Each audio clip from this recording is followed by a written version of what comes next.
नमस्कार, आप देख रहे हैं के न्यूज। मैं हूं आपके साथ सूरी चौहान। देवभूमि के दंगल में आपका स्वागत है। और आज जिक्र पहाड़ की जवानी, जलता जंगल, सूखता पानी।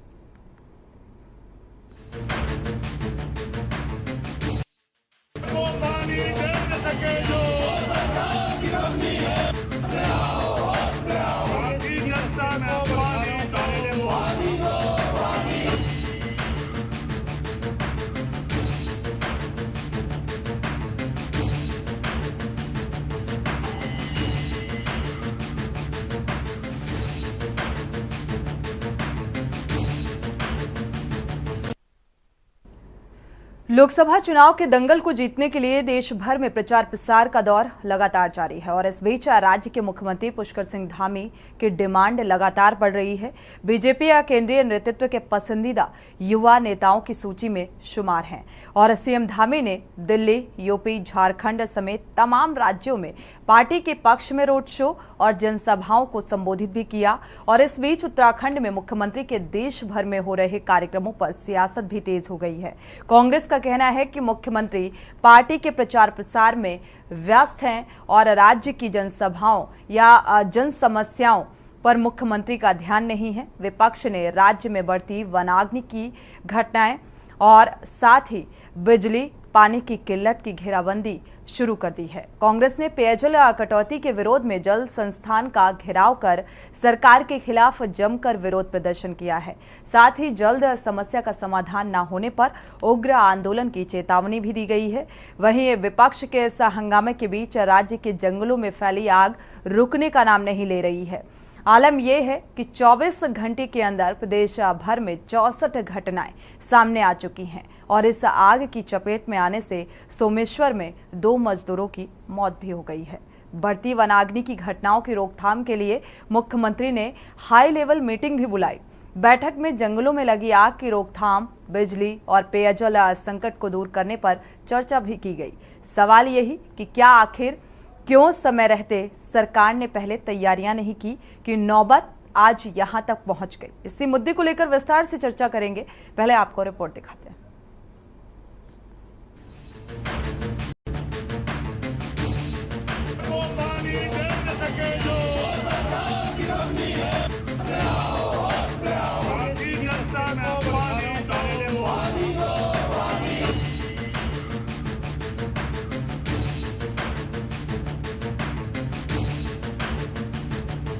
देश भर में लोकसभा चुनाव के लिए प्रचार प्रसार जोरों पर है।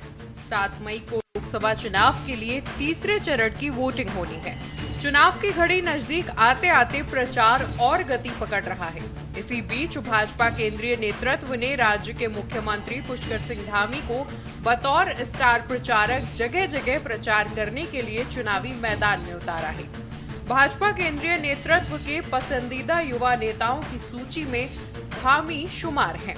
सीएम धामी ने दिल्ली, यूपी, झारखंड समेत तमाम राज्यों में पार्टी के पक्ष में रोड शो और जनसभाओं को संबोधित किया। इसी बीच उत्तराखंड में मुख्यमंत्री के देश भर में हो रहे कार्यक्रमों पर सियासत गर्मा गई है। कांग्रेस का कहना है कि मुख्यमंत्री पार्टी के प्रचार प्रसार में व्यस्त है और राज्य की जन समस्याओं पर मुख्यमंत्री का ध्यान नहीं है। उत्तराखंड में जल संकट है। आप शहरी क्षेत्रों में आप देख लीजिए कि जगह जगह जो है जल की समस्या से जो है वार्ड के लोग जो है जूझ रहे हैं।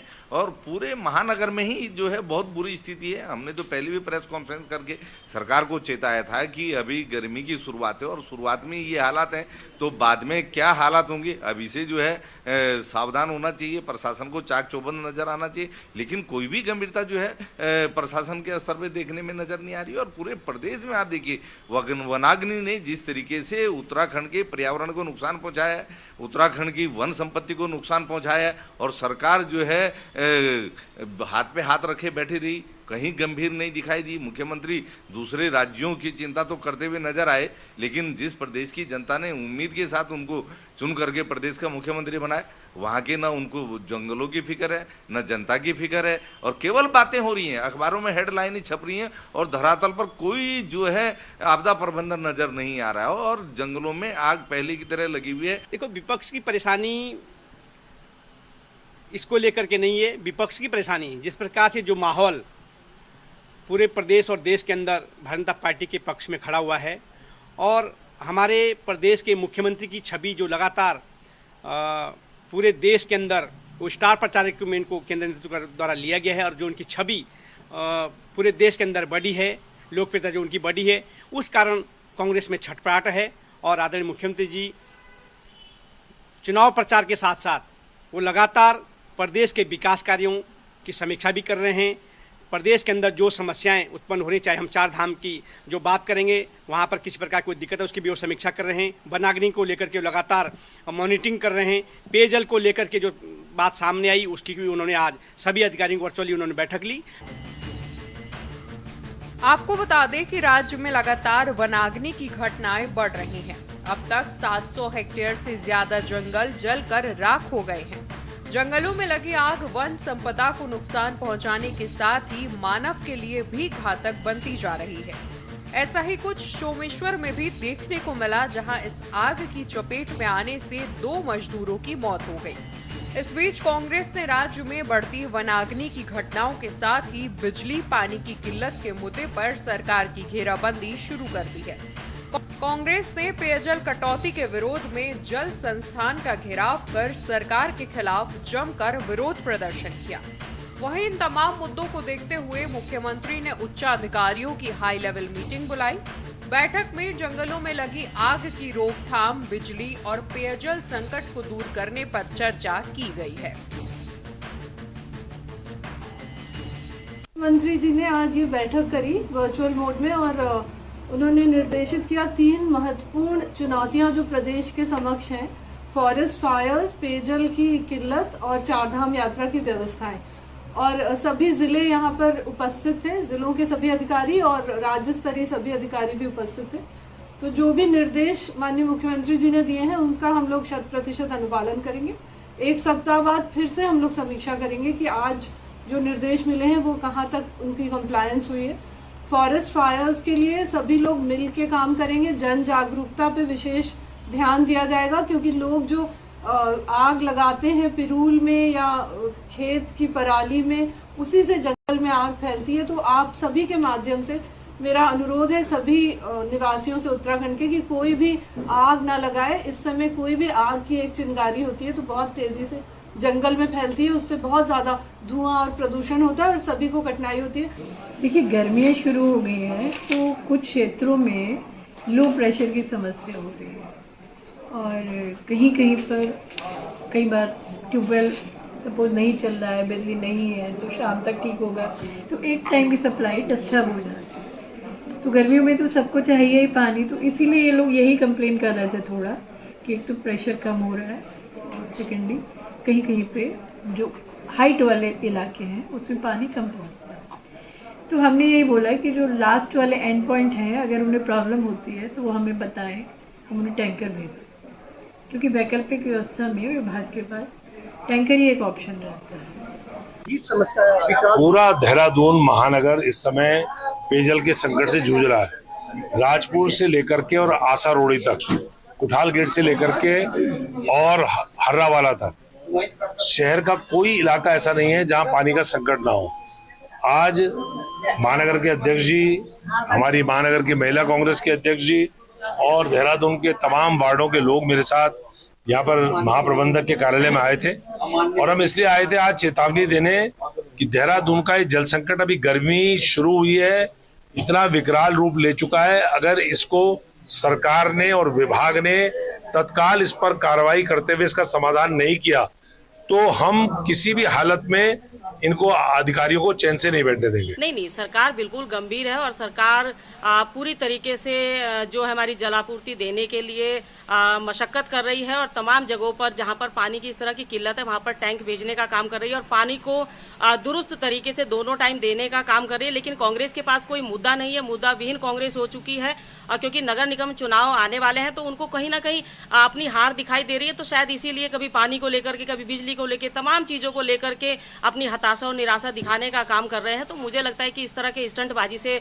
नगर निगम चुनाव वो जीत नहीं सकते हैं। उनको मेहनत और धरातल पर जाकर के काम करना पड़ेगा।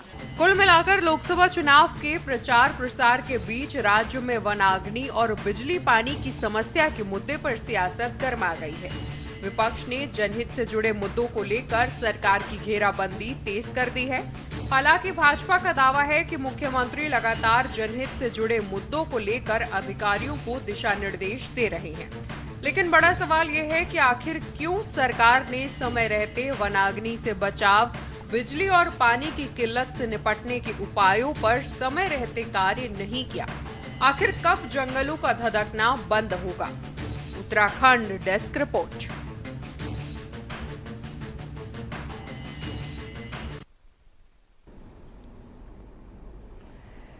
तो देवभूमि के दंगल में आज चर्चा इस बात को लेकर कि लगातार वनाग्नि की जो घटनाएं हैं वो बढ़ती नजर आई, जिसकी वजह से वन संपदा का भारी नुकसान और अब बिजली और पानी की किल्लत, जिसको लेकर विपक्ष सवाल उठा रहा है। जल आपूर्ति मंत्री से भी मुलाकात की सूर्यकांत धस्माना ने और एक चेतावनी दी कि अगर इस मांग को अनसुना किया गया तो आंदोलन करने के लिए बाध्य होंगे। ये बात अलग है कि भारतीय जनता पार्टी का कहना है कि नगर निगम चुनाव के लिहाज से ये महज एक आरोप और प्रत्यारोप की राजनीति है।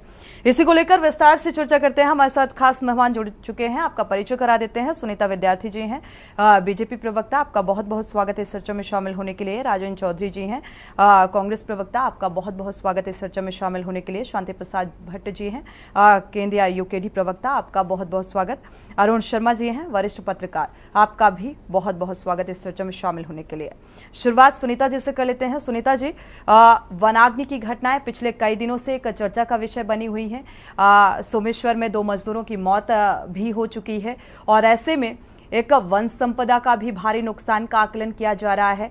इसको लेकर सरकार की कोई ठोस रणनीति अभी तक निकलकर सामने नहीं आ रही। हाई लेवल मीटिंग की गई और अब बिजली और पानी की किल्लत से उत्तराखंड वासी जूझते हुए नजर आ रहे हैं।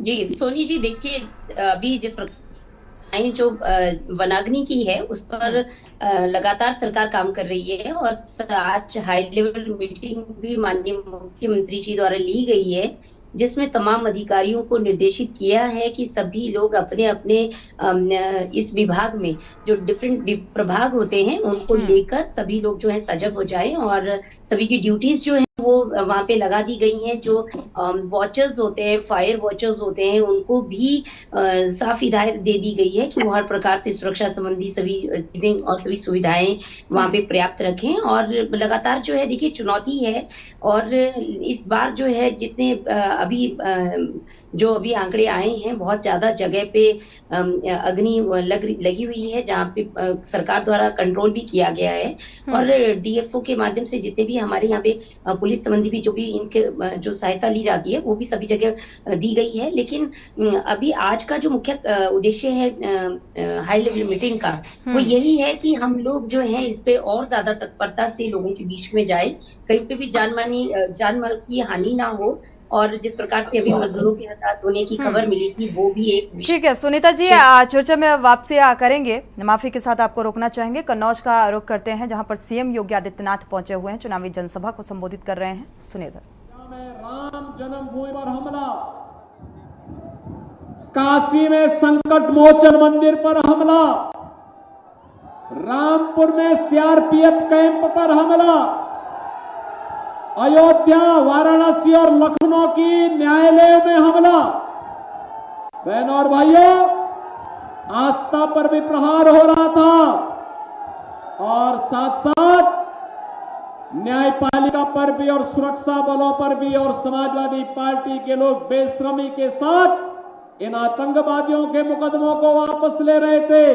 तब न्यायालय ने टिप्पणी की थी, न्यायालय ने कहा था, समाजवादी पार्टी के खिलाफ टिप्पणी की थी, कहा था आज आतंकवादियों के मुकदमों को वापस लोगे, कल इन्हें पद्म पुरस्कार से नवाजोगे, देश के अंदर क्या संदेश आएगा, आम जनता की सुरक्षा का क्या होगा। और बहनों और भाइयों, न्यायालय ने समाजवादी पार्टी को रोका था।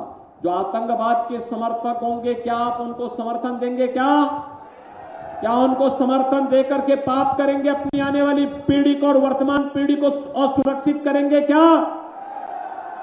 बहनों और भाइयों, एक तरफ समाजवादी पार्टी और कांग्रेस का ये कृत्य और दूसरी तरफ आतंकवाद मुक्त भारत। समाजवादी पार्टी की सरकार के समय प्रदेश में दंगे होते थे, लगातार दंगे, हर दूसरे दिन दंगे, महीनों महीनों कर्फ्यू। 7 वर्ष में कोई दंगा नहीं हुआ, कोई कर्फ्यू नहीं लगा। और बहनों भाइयों, दंगा और कर्फ्यू की बात तो दूर, एक तरफ अयोध्या में रामलला विराजमान हो गए और दूसरी तरफ जितने बड़े बड़े माफिया थे, इनकी भी राम नाम सत्य है कि यात्रा निकल रही है, निकल गई है ना। अब यही पीड़ा है समाजवादी पार्टी की। अभी सुब्रत पाठक कह रहे थे ना कि बाबूजी सरदेव कल्याण सिंह जी का पूरा जीवन प्रदेश के विकास के लिए समर्पित था, राम जन्मभूमि के लिए समर्पित था। उनकी मृत्यु हुई, समाजवादी पार्टी के लोगों ने एक भी शब्द संवेदना की व्यक्त नहीं की। जबकि मुलायम सिंह जी की मृत्यु हुई थी, मैं स्वयं, मेरे प्रदेश अध्यक्ष, हम लोग उनके गांव गए थे, श्रद्धांजलि देने के लिए गए थे, क्योंकि वो पूर्व मुख्यमंत्री थे। लेकिन सरदेव बाबूजी कल्याण सिंह जी का निधन हुआ, समाजवादी पार्टी ने एक भी शब्द नहीं व्यक्त किए। तो कन्नौज यानी कि इत्र की नगरी में 12 साल बाद चुनावी मैदान में है समाजवादी पार्टी के मुखिया अखिलेश यादव और चुनावी जनसभा को संबोधित कर रहे थे। यहां पर सीएम योगी आदित्यनाथ निशाना साधते हुए नजर आए। चुनावी दंगल में वापस लौटते हैं देवभूमि के दंगल में और चर्चा करते हैं। सुनीता विद्यार्थी जी की प्रतिक्रिया जो निकलकर सामने आई, कांग्रेस प्रवक्ता भी जुड़े हुए हैं, राजेंद्र चौधरी जी का रुख कर लेते हैं। वनाग्नि की घटनाएं, साथ ही अब एक अहम मुद्दा जो निकलकर सामने आ रहा है बिजली और पानी की किल्लत। राजेंद्र जी, और भारतीय जनता पार्टी का ऐसा मानना है कि विपक्ष के पास कोई मुद्दा नहीं है, इसलिए इस तरीके के आरोप प्रत्यारोप का दौर शुरू कर दिया है। क्या है हकीकत? विपक्ष के पास तो बहुत मुद्दे हैं। मुद्दा तो जो सत्ता पक्ष है उसके पास सिर्फ एक ही है, वह है हिंदू मुसलमान। पिछले 18 महीनों में 4 बार बिजली के रेट बढ़ाए गए। अभी पिछले सप्ताह भी 7% बढ़ाया। और बहुत दुख की बात है कि सिर्फ घरेलू और किसान उपभोक्ताओं पर बिजली के बिल बढ़ाए गए रेट, उद्योगपति पर नहीं बढ़ाए। जो हमारी पार्टी बार बार कह रही है कि भाजपा जो है वो उद्योगपतियों की मित्र है, ये उत्तराखंड नियामक आयोग ने सिद्ध कर दिया, नंबर 1। नंबर 2, जो हमारे मुख्यमंत्री हैं उन्हें चिंता उत्तराखंड राज्य की क्यों हो?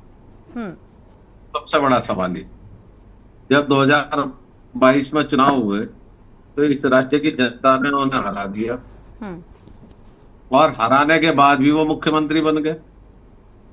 तो इसलिए उन्हें जनता के सरोकार से कोई संबंध नहीं है। कहीं दिल्ली जाए, छत्तीसगढ़ चले जाएं, बरेली चले जाएं, कहीं मद्रास चले जाएं, वो कहीं भी जा सकते हैं, स्टार प्रचारक हैं। क्योंकि सत्ताधारी दल का या किसी भी पार्टी का मुख्यमंत्री स्टार प्रचारक होता ही है। जंगलों में भारी आग है, समय से क्यों नहीं व्यवस्था की गई? जब फायर सीजन होता है, मैं आपको बताना चाहूंगा, जैसे मॉनसून सत्र होता है ऐसे ही फॉरेस्ट में फायर सीजन होता है। 20 अप्रैल से 25 मई 30 मई तक फायर सीजन होता है, मॉनसून आने से पहले तक। उसकी कोई व्यवस्था नहीं की, कोई उसके लिए तैयारी नहीं की। और अभी जो पानी की समस्या है, मैं यहाँ रुड़की में रहता हूँ। रुड़की में 2 बोरिंग फेल हो गए। मैंने परसों 3-4 दिन पहले जो एक्शन जल संस्थान थे उनका फोन आया, मैंने एक उच्च अधिकारी से इस बारे में कुछ जानकारी चाहिए, तो वो मुझे ऐसे बात करने लगे जैसे अनजान हो। मैंने उनसे कहा, साहब आप जो है अभी आए चार्ज पे 10-5 दिन पहले या काफी दिनों से हैं? तो सवाल ये है कि जनता के सामने जो चीज परोसी जा रही है, जनता उसी पे वोट करती है। अब 4 धाम यात्रा शुरू होगी। पिछले साल इसी चैनल पे हमने 2-3 डिबेट की चारधाम यात्राओं में अव्यवस्था को लेकर। मेरा ऐसा मानना है कि अब जैसे चारधाम यात्रा शुरू हुई, इस सरकार को पिछली खामियों से सबक लेते हुए व्यवस्था करनी चाहिए। ठीक बात। ना तो वहां ट्रांसपोर्टेशन की व्यवस्था हुई, ना महिलाओं के लिए शौचालय की हुई, ना पीने के पानी की हुई, ना परमानेंट जो है वहाँ डॉक्टर्स की व्यवस्था हुई, ना वहाँ कोई अगर इमरजेंसी को ऐसा, चूंकि पर्वतीय क्षेत्र है, कोई ऐसी प्राकृतिक आपदा आ जाए तो 10-5 हजार लोगों को कहाँ रोकेंगे, कैसे बैठाएंगे, वो व्यवस्था नहीं। और सबसे बड़ी समस्या क्या है कि अभी है आज 5 मई है, 1 महीने बाद बरसात का सीजन शुरू हो जाए। बरसात का सीजन शुरू होगा तो हमारे यहाँ जो मैदानी क्षेत्र है वहां जल भरा होगा, जल भरा होगा तो डेंगू फैलेगा। तो ये सरकार पिछले साल हमारे यहाँ इतनी भयंकर बाढ़ आई, इतना नुकसान हुआ, उसका मुआवजा नहीं दिया और अभी आगे की तैयारी नहीं कर रही। और अगर आप इनसे पूछोगे तो कभी यशस्वी बता देंगे, कभी कुछ और बताएंगे, कोई कुछ और बता देगा। ठीक है, सुनीता जी से इस बात का जवाब लेंगे। प्रतिक्रिया पहले ले लेते हैं सभी मेहमानों से। शांति प्रसाद जी का रुख कर लेते हैं। शांति प्रसाद जी, अभी तक वनाग्नि की घटनाएं जिसको लेकर चर्चाएं जोरों पर, और अभी तक एक तरीके से देखा जाए तो ये मुद्दा अभी शांत नहीं हुआ था कि बिजली और पानी की किल्लत सामने आ रही है, जो कि पहाड़ के लिए ये कहा जाता है कि पहाड़ की जवानी और पहाड़ का पानी और पानी की किल्लत यहाँ पर नजर आ रही है। शांति प्रसाद जी, क्या वजह? देखिए सोनी जी, पिछले 1.5 वर्ष 2 वर्ष से हम एक चीज़ बड़े ईमानदारी से सुनते आ रहे हैं कि धाकड़ धामी के राज में राज्य प्रगति की ओर, स्मार्ट धामी, युवा धामी, और निश्चित रूप से मुख्यमंत्री होने के नाते वो अपनी जिम्मेदारियां अन्य राज्यों में घूम घूम कर प्रचार कर रहे हैं अपनी पार्टी का, वो उनका दायित्व भी है, करें। मगर दूसरी ओर जब पूरा राज्य जल रहा है, ऐसे में मुख्यमंत्री की चुप्पी ये बताती है कि उन्हें उत्तराखंड जलने की चिंता नहीं है। पानी का संकट अभी गर्मी शुरू नहीं हुई है और पानी का संकट हो गया, अस्थायी राजधानी में त्राहिमाम हो रहा है। तो पहाड़ी क्षेत्रों में क्या दुर्गति होगी ये बताने के लिए काफी है कि पहाड़ में गांव के गांव गए हैं पानी की किल्लत। अभी आप देख लीजिए, यात्रा शुरू नहीं हुई, 10 मई को यात्रा की शुरुआत होगी और केदारनाथ में पंडा पुरोहित धरने पे बैठने का प्रोग्राम बना चुके हैं। मूल निवासियों की केदारनाथ में दुकानें उजाड़ दी हैं।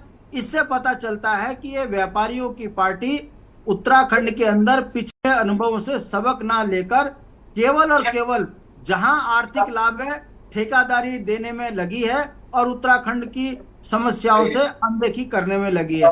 मैं पूछना चाहता हूं कि जब केदारनाथ यात्रा 24 शुरू भी नहीं हुई, आपने क्यों केदारनाथ को उजाड़ दिया? क्यों वहां के मूल निवासियों की दुकानें खत्म कर दी? अगर इसके मूल जड़ में जाओगे तो ये व्यापारियों की पार्टी है, इन्हें ठेका और कमीशन खाने की आदत पड़ गई है। राज्य जाए भाड़ में। ऋषिकेश में जाम लगा हुआ है सोनी जी, अगर आप अभी भी फोन करके पता करेंगे तो 6-6 घंटे जाम में फंसे हुए हैं यमकेश्वर नीलकंठ यात्रा के यात्री, और जो है चारधाम यात्रा में जाने वाले यात्री जो हैं वो यहाँ फंसे हुए हैं ऋषिकेश में। ये अव्यवस्थाएं अभी शुरू हो चुकी है, तो आप सोचिए अभी तो शुरुआत होगी तब कितना बुरा हाल होगा।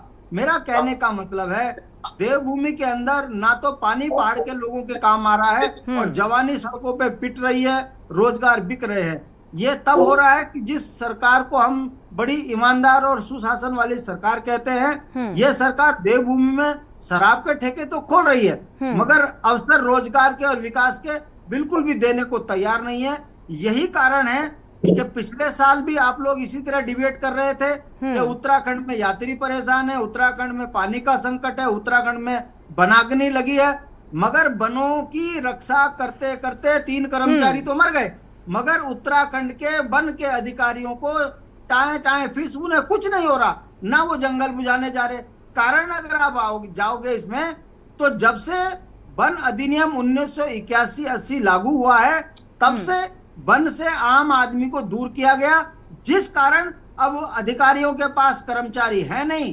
जंगल में यही लोग जाते हैं, यही रिसोर्ट खुलवाते हैं, यही आग लगवाते हैं, क्योंकि पेड़ लगाने का इनके पास एक मिशन है। करोड़ों के पेड़ दिखाते हैं, उसके बाद अग्नि में बुझे जले हुए दिखा देते हैं। ये जो धंधा है इस कारण उत्तराखंड जो है आज गर्त में डूब गया है, चाहे फिर वो वन में अग्नि का मामला हो, पेयजल संकट का मामला हो, यात्राओं में असुविधा का हमारे साथ मामला हो। अरुण शर्मा जी भी जुड़े हुए हैं। एक बार प्रतिक्रिया ले लेते हैं शांति प्रसाद जी, क्योंकि मुद्दे भी अनेक हैं और देखा जाए तो पहले चरण में उत्तराखंड की 5 लोकसभा सीटों पर चुनाव संपन्न हो चुका है अरुण जी, और ऐसे में अब भारतीय जनता पार्टी का यह मानना है कि नगर निगम चुनाव को लेकर यह आरोप और प्रत्यारोप की बयानबाजी सामने आ रही है, लेकिन हकीकत देखा जाए तो हकीकत जो है वो अब पानी की किल्लत से जो शहरी क्षेत्र हैं वो फिलहाल उत्तराखंड वासी हैं वो जूझते हुए नजर आ रहे हैं। इसको लेकर सरकार का क्या कुछ रोड मैप होना चाहिए और आखिर ये नौबत क्यों आई? वक्त एक छोटे से ब्रेक का हो रहा है, ब्रेक से जब वापस लौटेंगे तो इस पर हम चर्चा करेंगे। अरुण शर्मा जी आपका रुख करेंगे और विस्तार से चर्चा करेंगे। यहाँ रुकेंगे एक छोटे से ब्रेक।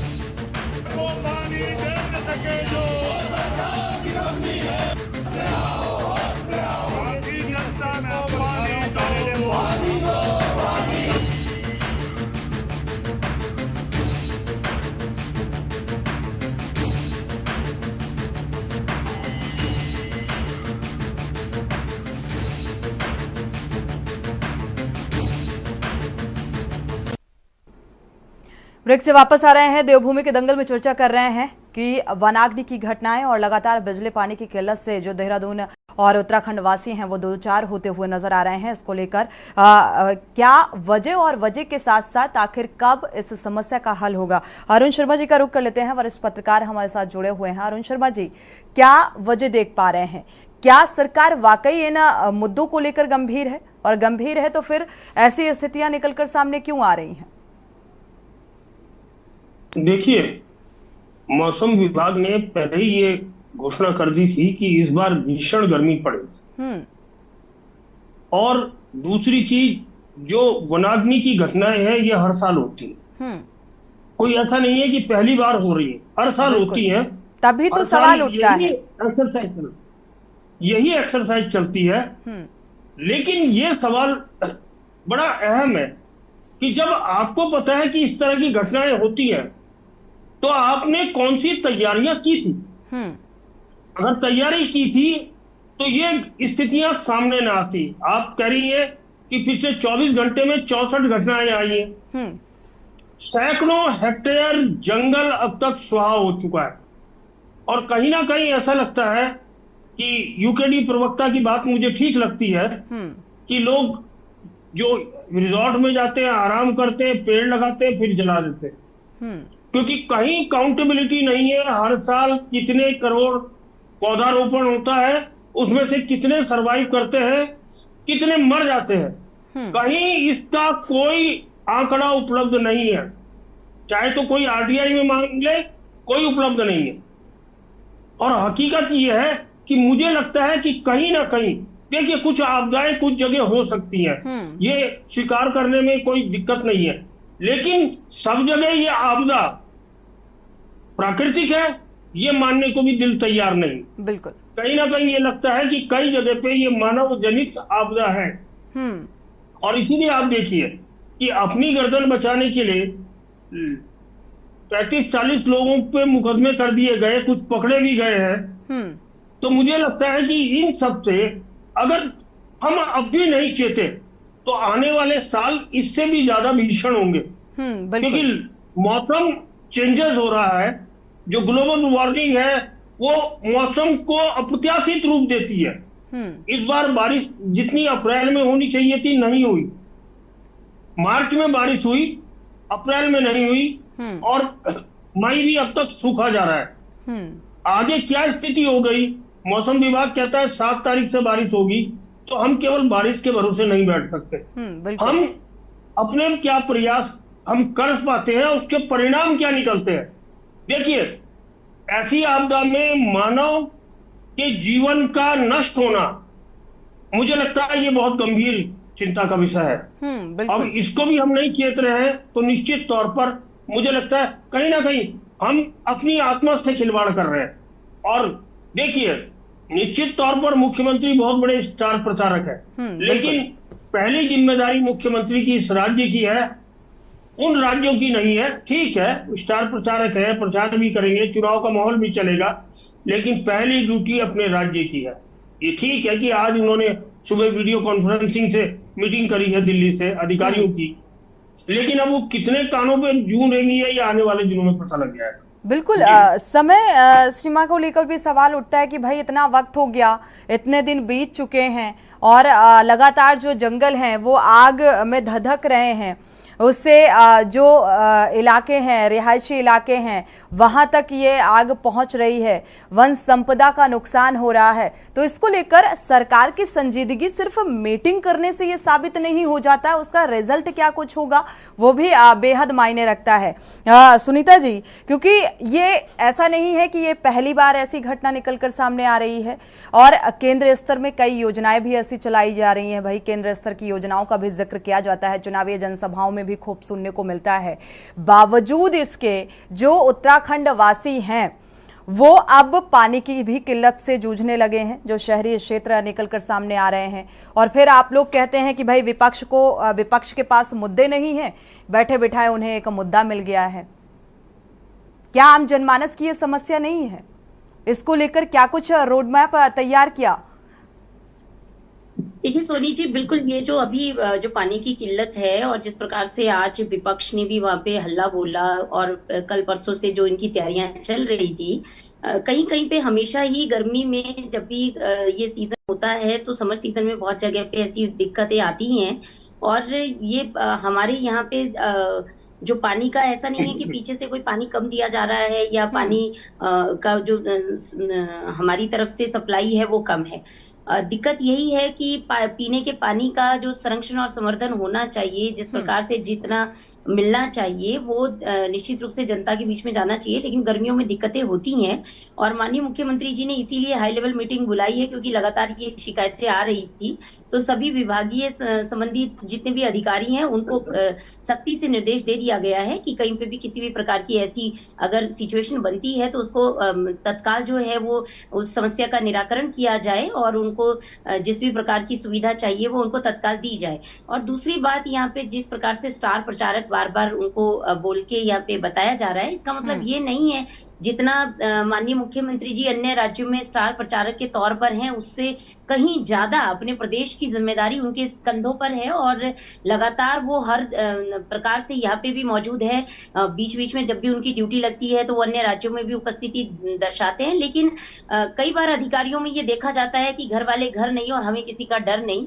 ये भी सिचुएशन होती है, इससे डिनाई नहीं कर सकते, क्योंकि अधिकारियों के ही बलबूते जो है वो सारी चीजें आगे गो थ्रू होती हैं। अब वो अधिकारी कितना अपनी जिम्मेदारियों का निर्वहन कर रहे हैं, किस प्रकार से अपनी जिम्मेदारियों को बांटते हैं। इसका मतलब समय रहते निर्देशित नहीं किया गया अधिकारियों को, पहले से उन्हें ये बताया नहीं गया, चेताया नहीं गया कि ऐसी स्थितियां बनेंगी और इसको लेकर क्या कुछ तैयारी होनी चाहिए, निर्देशित किया जाना चाहिए। जानकारी थी, हाँ सोनी जी, सभी चीजों की जानकारी पहले से ही थी। फरवरी महीने में भी ये बैठकें ली गई थी, क्योंकि फरवरी महीने से ही हम लोग तैयारी करना शुरू कर देते हैं कि किस प्रकार से क्या क्या चीजें आगे आने वाली हैं, क्योंकि 4 धाम यात्रा का भी इन्हीं दौरान जो है तैयारी होती है। तमाम चीजों की तैयारियां रहती हैं, तो इसमें ये भी सारी चुनौतियां जो है हमें मालूम होती हैं और इनसे निपटने के लिए सभी जरूरतमंद जितनी भी चीजें हैं वो भी हमारे संज्ञान में होती हैं। लेकिन अभी जैसे वनाग्नि के लिए आपको बताएं कि 350 से ज्यादा लोगों पे मुकदमे हुए। अब ये मुकदमे कोई हवा में तो नहीं किए गए, कुछ लोग गिरफ्तार भी हुए हैं। तो ये अवेयरनेस भी उनको रखनी पड़ेगी कि देखिए जंगलों में आग लगाना मात्र वो घास और उसी से रिलेटेड नहीं होता है, वहां कितनी दुर्लभ जड़ी बूटियां हैं, जीव जंतु हैं, कितनों मतलब जिस व्यक्ति ने अगर सच में जानबूझकर आग लगाई तो कितने पाप का वो भागीदार बन जाता है। तो यहाँ पे ये अवेयरनेस की भी बहुत है और अवेयरनेस भी लगातार दी जाती है, लेकिन उसके बावजूद भी ये घटनाएं हो रही हैं। जहां पर चीड़ की बात हमेशा बोली जाती है, पिरुल की बात बोली जाती है। देखिए एनटीपीसी ने इसका जो कॉन्ट्रैक्ट है वो ले लिया गया है और वो लगातार जो है पिरुल घास जो इकट्ठी करके अपना काम कर रहे हैं। हम लोग पूरी कोशिश कर रहे हैं कि किसी भी प्रकार से ऐसा कोई चीज ना हो जिससे कि ये आग लगने के कारण बने।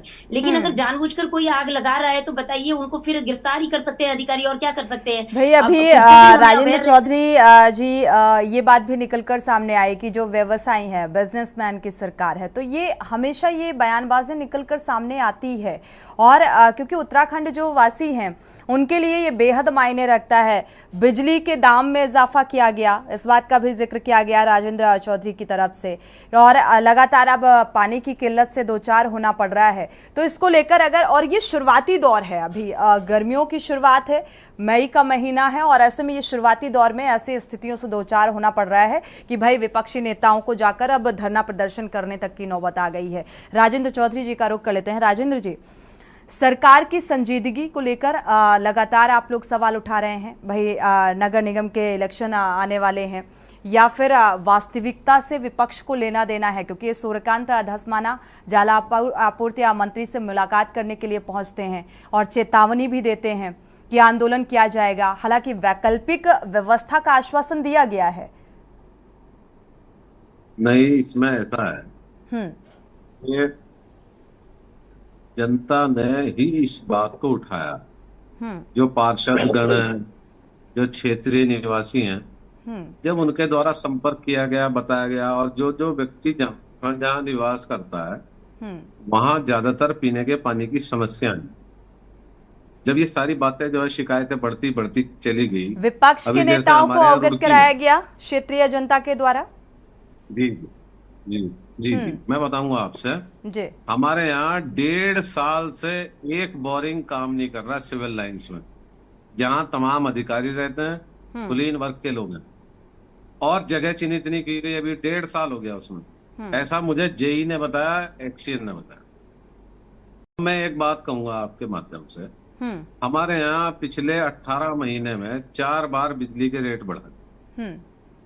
हम जल विद्युत उत्पादन करने वाले राज्य हैं। माननीय मुख्यमंत्री जी जाएंगे दिल्ली, और दिल्ली में बिजली है फ्री, तो ये वहां लोगों से क्या अपील करेंगे? दिल्ली में तो पहले ही बिजली फ्री है, बिजली, और वहां पानी नहीं है, वहां पानी भी फ्री है। तो ये कहेंगे कि मैंने पिछले 18 महीने में 4 बार बिजली के दाम बढ़ाए, मेरे यहाँ सबसे महंगा पीने का पानी है, जल संस्थान का बिल सबसे ज्यादा है। किस आधार पे वोट मांगेंगे? मुझे तो ये सवाल करते हुए भी शर्म आ रही है। आदमी कितना ढीठ होके जा रहा होगा जो अपने यहाँ 4-4 बार बिजली के वो बढ़ा रहा दाम, जब पानी के दाम बढ़ाए जा रहे, जो 4 धाम यात्रा में यात्री आ रहे हिंदू, और ये हिंदुओं की सबसे बड़ी यात्रा है, उनके लिए कोई व्यवस्था नहीं, महिलाओं के लिए शौचालय नहीं, पीने का पानी नहीं, डॉक्टर नहीं, वैद्य नहीं, हकीम नहीं, कोई सरकारी ट्रांसपोर्टेशन नहीं, पीने का पानी लोगों को मिल नहीं रहा। और मैं आपको बहुत एक इंटरेस्टिंग और सच्चाई मैं आपको बताना चाहूंगा, जवाब लेते हैं सुनीता जी, बात पूरी हो जाए। ₹1.31 पर यूनिट बिजली प्रोडक्शन की कॉस्ट है मैडम। जो हाइड्रो इलेक्ट्रिक पावर प्रोजेक्ट से बिजली उत्पादन होता है उसकी कॉस्ट ₹1.31 है, और बेच कितने रेट रहे हैं? ₹7, ₹6, ₹5, और उद्योगपति को दे रहे ₹4.40 और ₹4.70 पीक आवर्स में। अब जंगलों में आग लगेगी, जैसे अभी हमारे जो है भट्ट जी भी कह रहे थे और शर्मा जी भी, और फिर करोड़ों पेड़ का मसला खड़ा हो जाएगा कि 1 करोड़ लगा दिए, 2 करोड़ लगा दिए। ये गवर्नेंस जो है ये तात्कालिक इशू नहीं होता। इसमें जो है बहुत लंबी सोच के साथ निर्माण किया जाता है, पॉलिसीज बनाई जाती हैं। आखिर जब हमारे यहाँ फॉरेस्ट में पिछले कई सालों से भर्ती ही नहीं हुई तो ये आग कौन रोकेगा? वॉलेंटियर्स। स्टाफ पुरानी है, फायर फाइटिंग का सिस्टम उनके पास पुरानी है, वहां जो है सरकार इलेक्शन में व्यस्त है, प्रधानमंत्री और मुख्यमंत्री बजाय कार्यालय में बैठने के वोट मांग रहे। कभी चलिए सुनीता जी से इस बात का जवाब ले लेते हैं, इसके बाद आगे बढ़ते हैं। शांति प्रसाद जी का रुख करेंगे। सुनीता जी, मंदिर पाकिस्तान, और पहले तो जब से इन्होंने वो बीफ वालों से वो लिया चंदा, जब से तो बीफ का जिक्र नहीं कर रहे, वरना वो भी इनके यहाँ एक इशू था। कोई जवाब नहीं है इनके पास। ठीक है, सुनीता जी से जवाब ले लेते हैं, इस बात का जवाब होगा। सुनीता जी, देखिए ऐसा है, ये जितनी बातें इन्होंने चौधरी जी ने यहाँ पे रखी, ये इन्हीं के मसले हैं और इन्हीं के मुद्दे हैं और इन्हीं के द्वारा जो बात का बतंगड़ बनाया गया है वो भी इन्हीं के द्वारा है। अभी सुन लीजिए, जो चारधाम यात्रा के लिए सुविधाओं की यहाँ पे बात कर रहे हैं चौधरी जी, इस बार जरूर चारधाम यात्रा पे जाएं और पैदल, जिस मार्ग से पैदल जाना होगा उससे पैदल जाएं, ताकि इनको पुण्य लाभ के साथ साथ में हमारा विकास भी दिखे। हमने कौन कहाँ पे किस किस जगह पे क्या क्या सुविधाएं दी हैं। सुनीता जी, राजेंद्र चौधरी जी ने कहा कि भाई बिजली के 4 बार दाम बढ़ाए गए, क्या नहीं बढ़ाए गए? नहीं करी गई है, वो भी इनका जो है वहाँ पे संशय दूर हो जाएगा। दूसरी बात, इन्होंने जो प्राइस हाइक की बात करी इलेक्ट्रिसिटी में, चौधरी जी सुन लीजिए, देखिए जो आपने इलेक्ट्रिसिटी में प्राइस हाइक की बात करी वो ड्यू टू इन्फ्लेशन है, और ड्यू टू इन्फ्लेशन सिर्फ उत्तराखंड में पहली बार ये हुआ है और पिछले 5 वर्षों में ये पहली बार बढ़े हैं, जो फिक्स चार्जेस में 15 रुपए बढ़ाए गए हैं। जो बीपीएल फैमिलीज हैं, जो हमारी अंत्योदय की फैमिलीज हैं, जो स्नो बाउंड फैमिलीज हैं, उन पर ये चार्जेस नहीं लगेंगे, पहली बात। दूसरी बात, जो यहाँ पे आपने बोला कि उद्योगों को 4 रुपए मिल रहा है और जो हमारा डोमेस्टिक कनेक्शन है उसमें 6 रुपए मिल रहा है, 7 रुपए मिल रहा है, तो ये तो आप संशोधन कर लीजिए, क्योंकि आप अपडेटेड नहीं है, पता नहीं आपको किसने ये आंकड़ा दिया है। हम क्योंकि उद्योगों वालों की इलेक्ट्रिसिटी पर यूनिट भी जानते हैं और डोमेस्टिक कनेक्शन भी हम जानते हैं, क्योंकि हमारे घरों में भी डोमेस्टिक कनेक्शन ही है, कोई 3 फेज पे हमारे अभी सप्लाई नहीं है। दूसरी बात, फोसियल फ्यूल्स की डिपेंडेंसी लगातार जिस तरीके से लोड बढ़ रहा है, आपको धीरे धीरे कम करना पड़ेगा। इसीलिए माननीय प्रधानमंत्री जी ने, माननीय मुख्यमंत्री जी ने सौर ऊर्जा पे स्विच करने की बात और आग्रह जनता से किया है। आने वाले समय में पेट्रोल भी नहीं मिलेगा तो आपको रिक्शे में, वो फ्यूचर की बात है। प्रेजेंट टाइम पर क्या स्थितियां हैं वो उस पर बात होनी चाहिए। टेक्नोलॉजी, अभी मेरी बात कंप्लीट होने दीजिए। देखिए आपने इतने सवाल दागे हैं तो उसका आंसर तो देना ही पड़ेगा। दूसरी बात, यहाँ पे यूकेडी के जो प्रवक्ता है उन्होंने बोला कि अधिकारी खुद आग लगाते हैं क्योंकि उनको दिखाना होता है जो पौधे उन्होंने लगाए हैं कि वो लगे हैं या नहीं लगे हैं। तो इसकी भी जांच होनी चाहिए कि किस प्रकार से भट्ट जी ने जो है ये बात यहाँ पे रखी। ठीक है, शांति प्रसाद जी, शांति राजन जी, इस बात का जवाब ठीक है, बहुत कम शब्दों में दीजिएगा क्योंकि शांति प्रसाद जी का रुख करना है। जी मुझे आधी मिनट दीजिए जी। अभी मंगलसूत्र की बात कर रहे थे, कोई तो इनकी पार्टी में वो मंगलसूत्र पे बात कर रहे हैं जो खुद कभी पहनते ही नहीं, जिनको पता ही नहीं मंगलसूत्र क्या होता है। ठीक है, ये एक अलग मसला है, ये राजनीति का एक अलग मसला है और इसमें बहुत राजनीति हो भी रही है। राजन जी जल्दी से अपनी बात पूरा कर लीजिए, शांति प्रसाद जी का रुख करेंगे। धर्म आपने नहीं छोड़ा, महिलाओं को उल्टा सीधा बोलना आपने नहीं छोड़ा, अब आप मंगलसूत्र की भी बात करने आगे, कुछ तो छोड़ दीजिए। सुनीता जी, सुनीता जी कांग्रेस के लोगों सुन लीजिए, की बातें करते हैं ये लोग, इनकी बहन बेटियां बहू नहीं है क्या घर में? हाँ है वो। ठीक है, शांति प्रसाद जी का रुख कर लेते हैं। शांति प्रसाद जी, शक्ति से लड़ेंगे। सुनीता जी जो कह रही हैं इस बात से कितना इत्तेफाक रखते हैं आप, क्या कितनी सच्चाई नजर आ रही है? सुनीता जी प्रियंका को इलेक्शन लड़ने नहीं देना चाह रहे राहुल, तो लड़की हूँ यूपी केंद्र स्तर में बहुत सारे मुद्दे हैं सुनीता जी, बहुत ज्यादा मुद्दे हैं जिन पर हम विस्तार से चर्चा कर सकते हैं। उत्तराखंड की जरूरत अभी फिलहाल क्या है, जो आम जनता उन समस्याओं से दो चार हो रही है उसको निजात दिलाने के लिए क्या कुछ रणनीति होगी राज्य सरकार की, उस पर हम बात करेंगे। मैं कहना चाहूंगा, उत्तराखंड में बिजली पैदा होती है और उत्तराखंड के किसान को फ्री बिजली नहीं है, दिल्ली के किसान को फ्री बिजली है, पंजाब के किसान को फ्री बिजली है, राजस्थान के किसान। तिवारी जी को टिहरी डैम इतने मेगावाट का है, वहां से भी आपसे 12%। चलिए ठीक है, राजेंद्र जी और सुनीता जी आपका रुख करते हैं, शांति प्रसाद जी का रुख कर लेते हैं। शांति प्रसाद जी, क्या है जमीनी हकीकत? 10 मई से अभी चारधाम यात्रा की शुरुआत होने वाली है, बिजली के रेट 4 बार बढ़ चुके हैं, पानी की किल्लत से जूझ रहे हैं लोग, और ये जलापूर्ति उस वक्त कैसे हो पाएगी क्योंकि भारी तादाद में जो है श्रद्धालु यहाँ पर पहुंचने वाले हैं, उन तमाम व्यवस्थाओं को लेकर भी सवाल। और ये मुझे जो है लेक्चर पिला रही इधर उधर की, ब्रजभूषण शरण सिंह से पूछो उसने क्या करा महिलाओं का। राजेंद्र जी, सुनीता जी, आप किस मुद्दे पर बात कर रहे हैं? उत्तराखंड में प्राइस हाइक जो हुआ है वो, उत्तराखंड में मुझे लगता है इतने मुद्दे ऑलरेडी हैं जिन पर बात की जा सकती है, केंद्र स्तर के मुद्दों पर बात करना उचित नहीं है। ऐसे तो बहुत सारे मुद्दे हैं जिन पर हम बात करेंगे। श्रुति ने टैरिफ प्लान के बारे में जानकारी दी है, नंबर 1। मालूम है पूरा नंबर 2, 425 का पड़ा है। हाँ, गूगल पे चेक कर लो ना, बैकग्राउंड से ही गूगल पे आप तो ये चेक कर फालतू लीजिए। राजन जी सब आप ही बता देंगे तो फिर वो चेक क्या करेंगी? गूगल करने का मौका तो दीजिए राजन जी प्लीज। सुनीता जी आप भी शांत हो जाइए, शांति प्रसाद जी का रुख करेंगे। पूरी डिबेट का लब्बो-लबाब ये है कि सत्ता में जो बैठे हैं इन पर ही सवाल होने हैं। अगर पानी की किल्लत के लिए धरने हो रहे हैं तो जवाब सरकार से ही लिया जाएगा, और वाकई अगर बिजली के बिल बढ़े हैं और पैसा देने की स्थिति में आम आदमी नहीं है तो सवाल सरकार से पूछा जाएगा कि ऊर्जा प्रदेश किस बात का।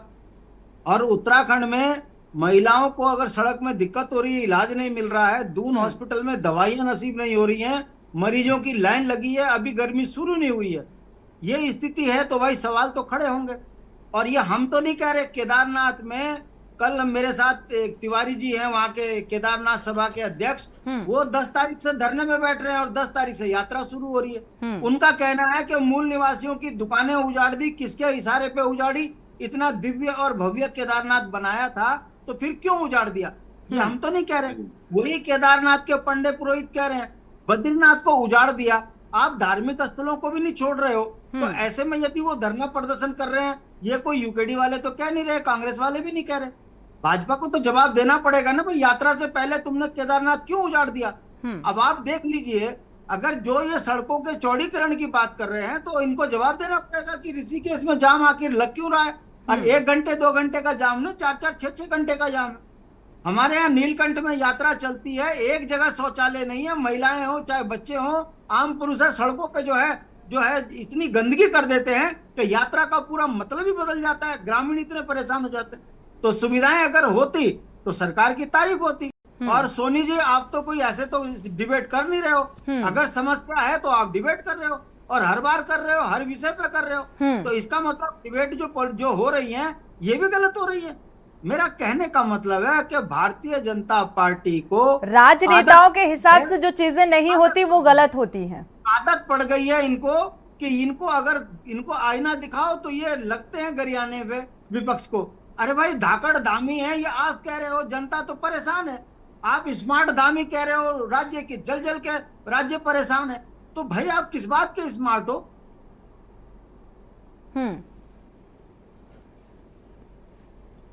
अरे भारतीय जनता पार्टी अपने ही किए हुए जालों में फंस रही है, और ये पूंजीपतियों की पार्टी है, केवल चंदा उगाना इन्हें आता है, कमीशन खाना इन्हें आता है।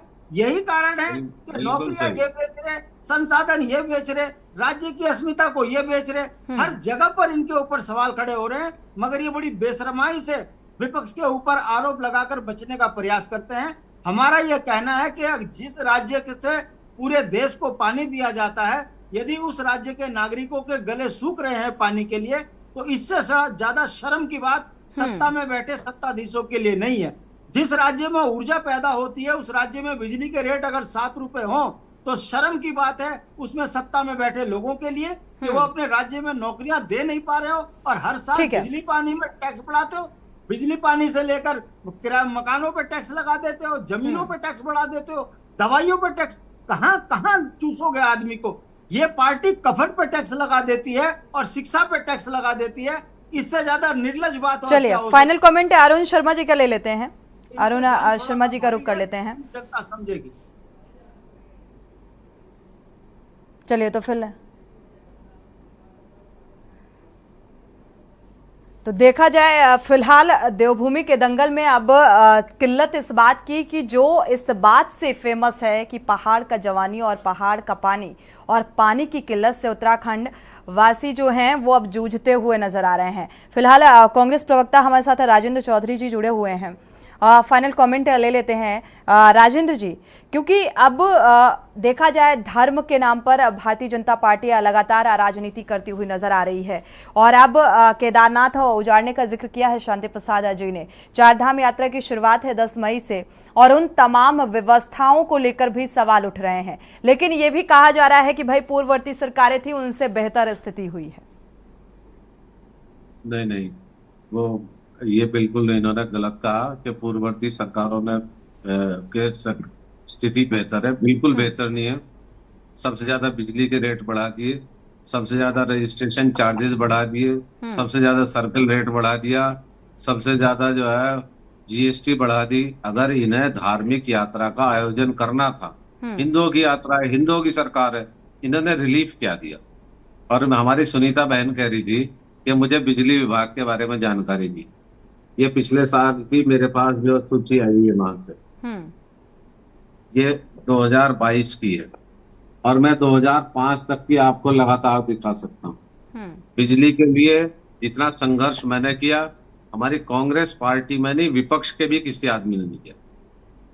लेकिन बहुत दुख की बात है, सरकारें सुनती नहीं। उत्तराखंड में दिल्ली के मुकाबले बिजली जो है 10 गुनी महंगी, राजस्थान के मुकाबले महंगी है, हरियाणा के मुकाबले महंगी है।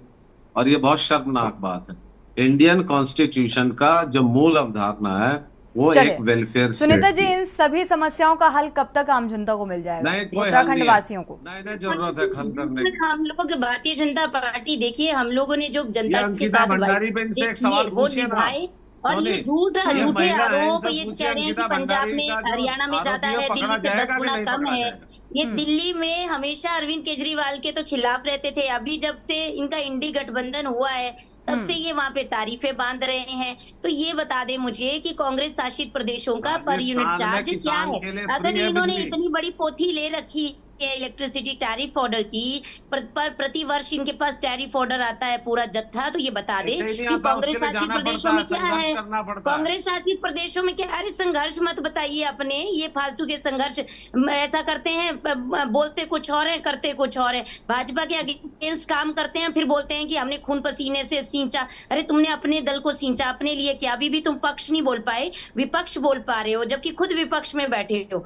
तो ये कई बार क्या होता है, सच्चाई सामने आ जाती है। चौधरी जी ने खुद ही बता दिया, और चौधरी जी अकेले नहीं है जो ये संघर्ष कर रहे हैं। प्रत्येक व्यक्ति चाहता है मेरे प्रदेश में अच्छी सुविधाएं हो।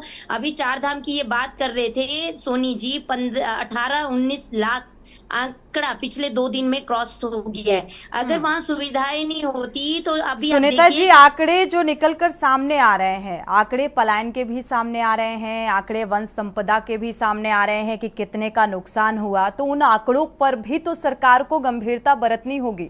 शुक्रिया आप सभी मेहमानों का इस चर्चा में शामिल होने के लिए, क्योंकि लगातार बिजली, पानी की किल्लत और अभी वनाग्नि की घटनाएं जिस तरीके से सामने आ रही है, इसको लेकर लगातार विपक्ष जो है वो सवाल उठा रहा है। और बिजली पानी की किल्लत से जो है उत्तराखंड वासी वो जूझते हुए नजर आ रहे हैं। हालांकि सीएम धामी ने हाई लेवल मीटिंग की और मीटिंग के बाद अब कितनी जल्दी इन समस्याओं का समाधान निकलकर सामने आएगा, ये फिलहाल देखना होगा। इसी के साथ देवभूमि के दंगल में इतना ही। आगे खबरों के लिए आप देखते रहिए के न्यूज़ इंडिया।